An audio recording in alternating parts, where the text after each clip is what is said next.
नमस्कार शुभ सकाळ। आज हूँ 20 सेप्टेम्बर शुक्रवार। आपण मानक पई नेकी आछि आज दिनर केतोटी गुरुत्वपूर्ण खबर। आपण मानक भल पाइबा सदृश गोटे गोटे लाइक कर दियंतु। चैनल रे नुआ थिले चैनल टिको सब्सक्राइब करी पाखर थिबा बेल बटन टिको ऑन करी रखंतु, जहा फल रे सर्वप्रथमे पाई परिबे प्रतिदिनर प्रमुख खबर गुड़िक। चलंतु आज गुरुत्वपूर्ण खबर गुड़िक ऊपर नजर पकाइबा। सुभद्रा हिताधिकारी बड़ घोषणा। एणिकी 60 वर्ष पर मिलिबो पेंशन। 60 वर्ष पर सुभद्रा हिताधिकारी को मिलिबो पेंशन। मधुबाबू पेंशन योजना एवं जातीय सामाजिक सहायता कार्यक्रम एनएसएपी रे सुभद्रा योजनार पूर्व हिताधिकारी को अंतर्भुक्त करने को चिठी लिखिछि सामाजिक सुरक्षा विभाग। सुभद्रा योजनार हिताधिकारी माने 60 वर्ष बयस प्राप्त करने पर वार्धक्य पेंशन पर आवेदन करें। मधुबाबू पेंशन योजना एमबीपीवाई एवं जातीय सामाजिक सहायता कार्यक्रम एनएसएपी रे सुभद्रा योजनार पूर्वतन हिताधिकारी को अंतर्भुक्त करने को सरकार पक्षर चिठी कर 60 वर्ष बयस पर मधुबाबू पेंशन योजना जातीय सामाजिक सहायता कार्यक्रम रे सामाजिक सुरक्षा पेंशन पाई योग्य हो पारे। सुभद्रा योजनार पूर्व हिताधिकारी सीधा सड़क एमबीपीवाई किंबा एनएसएपी रे आसबे नहीं। सेमाने 60 वर्ष पर आवेदन करने को पड़िबो। प्रथमे अधिक वयस्क दुर्बल और अपेक्षा तालिकार थिबा लोकन को प्राथमिकता मिलिबो। 60 वर्ष बयस पर सुभद्रारू 93,000 हिताधिकारी बाद पड़िछंती। परवर्ती खबर। आवास हिताधिकारी को मागणारे बाली जगाइबे सरकार। ए नहीं खूब शीघ्र चूड़ांत निष्पत्ति नियाजिबो। गुरुवार विधायक रमेश बेहरा प्रश्न रे लिखित उत्तर रखी एमिति कहिसंती इस्पात और खनि मंत्री विभूतिभूषण जेना। तांको कहिबा मुताबक 2024-25 आर्थिक वर्ष रे 4,361 थर चढ़ाऊ करी 4,676 गाड़ी जबत करा जायछि। एही बाबद रे 48 कोटी रु अधिक टंका जरिमाना आदाय करा जायछि। एहा सह 2025-26 आर्थिक वर्ष रे जुलाई 31 तारिख भितर 2,873 थर चढ़ाऊ करा जाई 18 कोटी 41 लाख टंका जरिमाना आदाय करा जायछि बोली मंत्री सूचना दैछंती। तेबे विधायक रमेश बेहरा एने प्रश्न करथिले जे राज्य में वर्तमान बालीघाट गुड़िक बंद करने सरकार निर्दिष्ट भाव मना करिसेंती कि ता सत्वे राति रे बेधड़क बाली चोराचालाण हेउथबा कथा विषय रे सरकार अवगत अछंती कि एवं एहाकु रखिबाकु पदक्षेप ग्रहण करा जायछि कि। एहार उत्तर रे मंत्री कहिसेंती बाली चोराचालाण हेउथबा नजर आसिले खनि विभाग कर्मचारी द्वारा चढ़ाऊ करा जाई जरिमाना आदाय करा जाउछि। समस्त जिले में आईन अनुजाई कार्यानुष्ठान ग्रहण करा जायछि। तबे जांच गुड़िक आहुरी कड़ाकड़ी करबा पई जिला स्तरीय टास्क फोर्स उपखंडीय एवं तहसील स्तरीय कमिटी गठन करा जायछि। एहा सह लीजधारी को निज खनि परिसर रे सीसीटीवी कैमेरा लगाइबा पई एवं सूचना फलक लगाइबा पई निर्देश दिया जायछि बोली खनि मंत्री कहिसेंती। परवर्ती खबर। हुंडी स्थानांतर पर धाड़ी दर्शन ट्रायल रन हेबो। गतकाली रत्नभंडार सब कमिटी बैठक बसीथिला। कमिटी पक्षर सरकार को अवगत करा जायछि जे सेप्टेम्बर 23 तारिख रे रत्नभंडार सिंधुक को रत्नभंडार भितर को स्थानांतर करा जिवो। जदि सही दिन स्थानांतरित होई न परिला ताहले 24 तारिख स्थानांतरित हेबो। रत्नभंडार को स्थानांतरित करा जिबा परे यार लाइट व्यवस्था करा जिवो। तापरे खूब शीघ्र गणति गणति प्रक्रिया आरंभ हेबो। सेहीपरि धाड़ी दर्शन पाई हुंडी स्थानांतरित पाई गतकाली मुख्यमंत्री को अनुमोदन मिली। हुंडी स्थानांतर पर धाड़ी दर्शन ट्रायल रन हेबो। एथिरे सुविधा असुविधा को अनुध्यान करी स्थायी धाड़ी दर्शन पाई व्यवस्था करा जिवो बोली आईन मंत्री पृथ्वीराज हरिचंदन सूचना प्रदान करिसेंती। परवर्ती खबर। परिवर्तन हेबनी ओटीईटी परीक्षा तारीख। सेप्टेम्बर 27 तारिख रे ही हेबो परीक्षा। एही परीक्षा ठीक भाव में करने को सबू आयोजन होइछि बोली विद्यालय और गणशिक्षा मंत्री नित्यानंद गंड कहते। तेबे शिक्षक माने सेप्टेम्बर 27 को नहीं आपत्ति उठेथिले कारण सही दिन कार्य दिवस रही। परीक्षा देवे ना स्कूल को जिबे एने शिक्षक मानक द्वंद्व दूर हो पारिनी। सेपटे ओटीईटी तारीख परिवर्तन नेहबा नहीं गणशिक्षा मंत्री कहवा पर शिक्षक महल में तीव्र असंतोष देखा जायछि। कार्य दिवस रे केमिति शिक्षक परीक्षा देबाको जिबे बोले कहिछि शिक्षक संघ। कार्य दिवस रे परीक्षा को नहीं चिंतार पड़िछंती शिक्षक। सेप्टेम्बर 22 रु 27 जाए प्रथम रु अष्टम श्रेणी पिला अर्धवार्षिक परीक्षा करने को सरकार कैलेंडर जारी करिसेंती। 75,000 शिक्षक स्वतंत्र ओटीईटी देउथिबारु विद्यालय केमिति चलिबो और 27 तारिख रे କେମିତି ପିଲାମାନଙ୍କ ପରୀକ୍ଷା ପରିଚାଳନା କରିବେ ଏହାକୁ ନେଇ ଚିନ୍ତା କରିଛନ୍ତି ଶିକ୍ଷକ। କମ୍ ଶିକ୍ଷକ ଥିବା ସ୍କୁଲରେ ଶିକ୍ଷକ ଯଦି ଓଟିଟି ଦେବାକୁ ଯିବେ ତାହେଲେ ସେପ୍ଟେମ୍ବର 27ରେ ସ୍କୁଲ ଖାଲି ପଡ଼ିଯିବ। ପରବର୍ତ୍ତୀ ଖବର, ଦୁର୍ଗା ପୂଜା ଅବସରରେ ରାଜ୍ୟ ସରକାର ଏକ ବଡ଼ ନିଷ୍ପତ୍ତି ନେବାକୁ ଯାଉଛନ୍ତି। ପ୍ରାଚୀନ ଦୁର୍ଗା ପୂଜା ମେଢ଼କୁ ଆର୍ଥିକ ପ୍ରୋତ୍ସାହନ ଦେବାକୁ ପ୍ରକ୍ରିୟା ଆରମ୍ଭ କରିଛନ୍ତି। ଓଡ଼ିଆ ଭାଷା ସାହିତ୍ୟ ଓ ସଂସ୍କୃତି ବିଭାଗ ପକ୍ଷରୁ ଏ ସଂକ୍ରାନ୍ତରେ 2-3ଟି ପର୍ଯ୍ୟାୟରେ ଆଲୋଚନା କରାଯାଇଛି। ତେବେ ସବୁ ମେଢ଼କୁ ଅର୍ଥ ଦିଆଯିବ ନାହିଁ। ଐତିହ୍ୟ ସମ୍ପନ୍ନ ଦୁର୍ଗା ମେଢ଼ 100 ବର୍ଷରୁ ଅଧିକ ପ୍ରାଚୀନ ହୋଇଥିଲେ ସେମାନଙ୍କୁ ମିଳିବ 1 ଲକ୍ଷ ଟଙ୍କାର ପ୍ରୋତ୍ସାହନ ରାଶି। 75 ବର୍ଷରୁ ଅଧିକ ପୁରୁଣା ମେଢ଼କୁ ମିଳିବ 75,000 ଟଙ୍କା।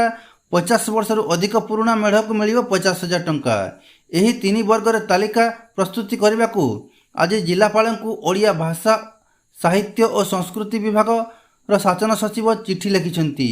ଆସନ୍ତା 2 ଦିନ ଭିତରେ ଏହି ତାଲିକା ପ୍ରସ୍ତୁତ କରି ବିଭାଗକୁ ପଠାଇବା ପାଇଁ କହିଛନ୍ତି। ତେବେ ଯଦି କୌଣସି ଜିଲ୍ଲାରେ 50 ବର୍ଷରୁ ଅଧିକ ପୁରୁଣା ମେଢ଼ ନଥିବ ତେବେ ସେହି ଅଞ୍ଚଳର 2ଟି ସବୁଠାରୁ ପୁରାତନ ମେଢ଼ର ବିବରଣୀ ବି ପ୍ରଦାନ କରାଯାଇପାରିବ ବୋଲି ସଚିବ ଚିଠିରେ ଉଲ୍ଲେଖ କରିଛନ୍ତି। ଜିଲ୍ଲାପାଳମାନଙ୍କଠାରୁ ତାଲିକା ଆସିଲା ପରେ ଏବେ ଏ ସଂକ୍ରାନ୍ତ ନୀତିଗତ ନିଷ୍ପତ୍ତି ନିଆଯିବ।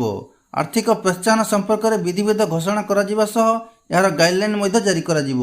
ପରବର୍ତ୍ତୀ ଖବର, ଏସିଆ କପ୍ରେ ପୁଣି ମୁହାଁମୁହିଁ ହେବେ ଭାରତ ଓ ପାକିସ୍ତାନ। 2 ଚିର ପ୍ରତିଦ୍ୱନ୍ଦ୍ୱୀ ଆସନ୍ତା ରବିବାର ସେପ୍ଟେମ୍ବର 21 ତାରିଖ ସୁପର 4 ମୁକାବିଲାରେ ପରସ୍ପର ବିରୋଧରେ ଲଢ଼େଇ କରିବେ। ଗ୍ରୁପ ଏରୁ ଭାରତ ଓ ପାକିସ୍ତାନ ସୁପର 4 ଯୋଗ୍ୟତା ଅର୍ଜନ କରିଛନ୍ତି। ରାଉଣ୍ଡ ରବିନ୍ ଫର୍ମାଟରେ ସୁପର 4 ମ୍ୟାଚ୍ ଗୁଡ଼ିକ ଖେଳାଯିବ, ଅର୍ଥାତ୍ ପ୍ରତିଟି ଦଳ 3ଟି ଲେଖାଏଁ ମ୍ୟାଚ୍ ଖେଳିବେ। ଭାରତ ଗୋଟିଏ ମ୍ୟାଚ୍ ପାକିସ୍ତାନ ବିପକ୍ଷରେ ଖେଳିବାକୁ ଥିବା ବେଳେ ଗ୍ରୁପ ବିରୁ ଯୋଗ୍ୟତା ଅର୍ଜନ କରିବାକୁ ଥିବା ଆଉ 2ଟି ଦଳ ବିରୋଧରେ ଆଉ 2ଟି ମ୍ୟାଚ୍ ଖେଳିବେ। ଗ୍ରୁପ ବିରୁ ଯୋଗ୍ୟତା ଅର୍ଜନ କରିବା ଦୌଡ଼ରେ ଶ୍ରୀଲଙ୍କା, ବାଂଲାଦେଶ ଓ ଆଫଗାନିସ୍ତାନ ରହିଛନ୍ତି। ଆଜି ଶ୍ରୀଲଙ୍କା ଓ ଆଫଗାନିସ୍ତାନ ମ୍ୟାଚ୍ ଗୁଡ଼ିକ ହେବ। ଆଜିର ମ୍ୟାଚ୍ ପରେ 2ଟି ଦଳ ସୁପର 4 ଗ୍ରୁପ ବିରୁ ଯୋଗ୍ୟତା ଅର୍ଜନ କରିବେ। ଭାରତ ସୁପର 4କୁ ଯୋଗ୍ୟତା ଅର୍ଜନ କରିସାରିଥିବା ବେଳେ ଶେଷ ଗ୍ରୁପ ପର୍ଯ୍ୟାୟ ମ୍ୟାଚ୍ରେ ଓମାନକୁ ଆସନ୍ତାକାଲି ଭେଟିବ। ବୁଧବାର ବେଶ୍ ହାଇ ଡ୍ରାମା ପରେ ପାକିସ୍ତାନ ତାର ଶେଷ ଲିଗ୍ ମ୍ୟାଚ୍ ୟୁଏଇ ବିପକ୍ଷରେ ଖେଳିଥିଲା। ଭାରତ ସହ ରବିବାରଠାରୁ ଲାଗି ରହିଥିବା ହ୍ୟାଣ୍ଡସେକ୍ ବିବାଦ କାରଣରୁ ପାକିସ୍ତାନ ବୁଧବାର ମ୍ୟାଚ୍ରେ ନାଟକ କରିଥିଲା। ଏଥିପାଇଁ ପ୍ରାୟ 1 ଘଣ୍ଟା ପରେ ଟସ୍ ପଡ଼ିଥିଲା ଓ ଭାରତୀୟ ସମୟ 9ଟାରେ ମ୍ୟାଚ୍ ଆରମ୍ଭ ହୋଇଥିଲା। ମ୍ୟାଚ୍ ରେଫରୀ ଆଣ୍ଡି ପାଇସ୍କ୍ରଫ୍ଟଙ୍କୁ ବହିଷ୍କାର କରିବା ଦାବିରେ ପାକିସ୍ତାନ ଅଟଳ ରହିଥିଲେ ହେଁ ଆଇସିସି ଏହାକୁ କର୍ଣ୍ଣପାତ କରିନଥିଲା। ତଥାପି ପାଇକ୍ରଫ୍ଟ ପାକିସ୍ତାନ ଟିମ୍ ମ୍ୟାନେଜମେଣ୍ଟକୁ ରବିବାର ହ୍ୟାଣ୍ଡସେକ୍ ବିବାଦ ନେଇ କ୍ଷମା ମାଗିବା ପରେ ପାକିସ୍ତାନ ବୁଧବାର ୟୁଏଇ ବିପକ୍ଷରେ ମ୍ୟାଚ୍ ଖେଳିଥିଲା। ଏହି ମ୍ୟାଚ୍ ପାକିସ୍ତାନ 41 ରନରେ ଜିତି ସୁପର 4କୁ ଯୋଗ୍ୟତା ଅର୍ଜନ କରିଛି। ଭାରତ ଗ୍ରୁପ ଏରେ 1 ନମ୍ବର ସ୍ଥାନରେ ଓ ପାକିସ୍ତାନ 2 ନମ୍ବର ସ୍ଥାନରେ ରହିଛି। ତେଣୁ ଏସିଆ କପ୍ ସେଡ୍ୟୁଲ୍ ଅନୁସାରେ ଗ୍ରୁପ ଏର 1 ନମ୍ବର ଟିମ୍ ଗ୍ରୁପ ବିର 2 ନମ୍ବର ଟିମ୍ ପରସ୍ପର ବିରୋଧରେ ରବିବାର ମ୍ୟାଚ୍ ଖେଳିବେ। ଏହି କ୍ରମରେ ଭାରତ ଓ ପାକିସ୍ତାନ ରବିବାର ପୁଣି ଏସିଆ କପ୍ରେ ପରସ୍ପର ଟକ୍କର ହେବେ। ଏହା ପୂର୍ବରୁ ଗ୍ରୁପ ପର୍ଯ୍ୟାୟରେ ସୂର୍ଯ୍ୟକୁମାର ଯାଦବ ଭାରତୀୟ ଟିମ୍ ସେପ୍ଟେମ୍ବର 14 ତାରିଖ ରବିବାରରେ ପାକିସ୍ତାନକୁ ଏକତରଫା ଭାବେ 7 ୱିକେଟରେ ହରାଇଥିଲା। ଏହି ମ୍ୟାଚ୍ର ଟସ୍ ବେଳେ କିମ୍ବା ମ୍ୟାଚ୍ରେ ଭାରତ ଜିତିବା ପରେ 2 ଦଳ ପରସ୍ପର ସହ ହାତ ମିଳାଇ ନଥିଲେ। ଏଥିରେ ଅପମାନିତ ହୋଇଥିବା ପାକିସ୍ତାନର ଅଧିନାୟକ ସଲମାନ ଅଲି ଆଘା ମ୍ୟାଚ୍ ପରେ ଅନୁଷ୍ଠିତ ପୁରସ୍କାର ବିତରଣ ଉତ୍ସବକୁ ଆସିନଥିଲେ। ପାକିସ୍ତାନ ପାଇସ୍କ୍ରଫ୍ଟଙ୍କୁ ବହିଷ୍କାର ଦାବି ମଧ୍ୟ ଆଇସିସି ଆଗ୍ରାହ୍ୟ କରିଦେଇଥିଲା। ଏସବୁ ଭିତରେ 2 ଦଳ ପୁଣି ରବିବାର ମୁହାଁମୁହିଁ ହେବାକୁ ଯାଉଛନ୍ତି। ପରବର୍ତ୍ତୀ ଖବର, ରାଜ୍ୟ ସରକାରଙ୍କ ବିରୋଧରେ ଅନାସ୍ଥା ଆଣିଲା କଂଗ୍ରେସ। ବିଧାନସଭା ସଚିବଙ୍କ ଜରିଆରେ ବାଚସ୍ପତିଙ୍କୁ ଚିଠି। ପ୍ରସ୍ତାବ ସପକ୍ଷରେ 15 ଜଣ ବିଧାୟକ ସମର୍ଥନ ଥିବା ଜଣାଇଲା ଦଳ। ବିଧାନସଭା ଅଧିବେଶନ ଆରମ୍ଭ ହେଉଥିବା ବେଳେ ଗୃହକୁ ସରଗରମ କରିପାରେ ଅନାସ୍ଥା ତାତି। ଆଜି ଆରମ୍ଭ ହୋଇଛି ବିଧାନସଭା ମୌସୁମୀ ଅଧିବେଶନ। ରାଜ୍ୟ ରାଜନୀତିରେ ପୁଣି ଅନାସ୍ଥା ଚର୍ଚ୍ଚା। ଆଉ ସରକାରଙ୍କ ବିରୋଧରେ ବିରୋଧୀ ଖୋଲିଛନ୍ତି ମୋର୍ଚ୍ଚା। କଂଗ୍ରେସ ପୂର୍ବରୁ ବି ଅନାସ୍ଥା କଥା କହିଥିଲା, ଆଉ ଆଜି ବି ତାହା କାମରେ କରିଛି। କଂଗ୍ରେସ ବାଚସ୍ପତିଙ୍କୁ ଭେଟି ନିଜର ପ୍ରସ୍ତାବ ଆଣିଛି। ସରକାରଙ୍କ ବିରୋଧରେ ଏହି ପ୍ରସ୍ତାବ ଆଣିଛି କଂଗ୍ରେସ। ବିଧାନସଭା ସଚିବଙ୍କ ଜରିଆରେ ବାଚସ୍ପତିଙ୍କୁ ଏହି ପ୍ରସ୍ତାବ ଦେଇଛି ଦଳ। ଏହି ଅନାସ୍ଥା ପ୍ରସ୍ତାବରେ କଂଗ୍ରେସର 12 ବିଧାୟକ, ଜଣେ ସିପିଆଇଏମ୍ର ବିଧାୟକ ସମର୍ଥନ ରହିଛି। ପରବର୍ତ୍ତୀ ଖବର, ମ୍ୟାଲେରିଆ ବିରୋଧରେ ଲଢ଼ିବାରେ ଭାରତ ଐତିହାସିକ ପଦକ୍ଷେପ ନେଇଛି। ଏଣିକି ଆହୁରି ସହଜ ହେବ ମ୍ୟାଲେରିଆ ନିରାକରଣ। ଏହି ଟୀକା ବର୍ତ୍ତମାନ ଉପଲବ୍ଧ ଥିବା ଔଷଧ ତୁଳନାରେ ବେଶ୍ ପ୍ରଭାବିତ ରହିବ ବୋଲି ଡାକ୍ତରମାନେ ମତ ଦେଇଛନ୍ତି। ଭାରତୀୟ ଚିକିତ୍ସା ଗବେଷଣା ପରିଷଦ ICMR ଦେଶର ନିର୍ମିତ ପ୍ରଥମ ମ୍ୟାଲେରିଆ ଟିକାକୁ ଅନୁମୋଦନ ଦେଇଛି। ଆଡଫାଲସିଭାକ୍ସ ନାମକ ଏହି ଟିକା ଏକକାଳୀନ ମ୍ୟାଲେରିଆରେ ଅନେକ ପର୍ଯ୍ୟାୟକୁ ନଷ୍ଟ କରିବା ସହ ରୋଗୀଙ୍କୁ ସୁରକ୍ଷା ଦେବାର କ୍ଷମତା ବଜାୟ ରଖେ। ବିଶେଷଜ୍ଞଙ୍କ ଅନୁଯାୟୀ ଏହି ଟିକା 2030 ସୁଦ୍ଧା ମ୍ୟାଲେରିଆ ଦୂର କରିବାରେ ଏକ ବଡ଼ ସହାୟକ ପ୍ରମାଣିତ ହେବ। ଆଡଫାଲସିଭାକ୍ସ ନାମକ ଏହି ଟିକା ଭାରତର ପ୍ରଥମ ଟିକା ଯାହା ସବୁଠାରୁ ଘାତକ ମ୍ୟାଲେରିଆ ଜୀବାଣୁ ପ୍ଲାଜମୋଡିୟମ ଫାଲସିଫେରମରୁ ସୁରକ୍ଷା ଦେବା ଲାଗି ଡିଜାଇନ୍ କରାଯାଇଛି।